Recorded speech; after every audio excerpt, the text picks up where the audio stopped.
సిఎఫ్ఎంఎస్ను దుర్వినియోగం చేసిన ప్రభుత్వం. కేంద్ర ఎన్నికల సంఘానికి కనక మేడల లేఖ.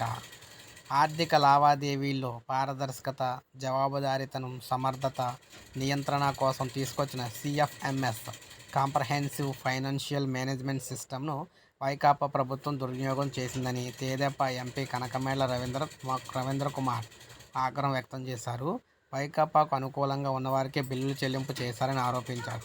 సిఎఫ్ఎంఎస్ను ఖచ్చితంగా పాటించేలా రాష్ట్ర ప్రభుత్వ ప్రధాన కార్యదర్శి సహా ఆర్థిక శాఖ ఉన్నతాధికారులను ఆదేశించాలని కోరుతూ కేంద్ర ఎన్నికల సంఘానికి ఆయన లేఖ రాశారు. గత 5 ఏళ్లుగా అడ్డగోలుగా 1,00,000 కోట్ల బిల్లుల్ని ఆమోదించి చెల్లింపులు చేశారని, ఎన్నికలు కూడా అమల్లోకి వచ్చిన నేపథ్యంలో 2024 మార్చి 16 తర్వాత చెల్లింపుల బిల్లులపై నివేదిక ఇచ్చేలా రాష్ట్ర ప్రభుత్వానికి ఆదేశాలు ఇవ్వాలని కూడా ఈయన కోరారు. ముఖ్యంగా ఉద్యోగుల విషయానికి వచ్చినట్లయితే సిఎఫ్ఎంఎస్లో ఇక్కడ ఎటువంటి ఏం జరుగుతుందో ఏంటనేది తెలియకుండానే చాలా మటుకు అయితే బిల్లు అయితే జరుగుతున్నాయని చెప్పేసి వీరైతే అంటున్నారన్నమాట. సో ముందుగా ఉద్యోగులకు సంబంధించిన బిల్లు కూడా, పెన్షన్లకు సంబంధించిన బిల్లు కూడా పక్కన పెట్టి వారికి అనుకూలంగా ఉన్న వారికి అయితే బిల్లు అయితే ముందుగా చేసుకుంటున్నారని కూడా ఆరోపణలు అయితే ఉన్నాయని చెప్పేసి వీరైతే అంటున్నారు.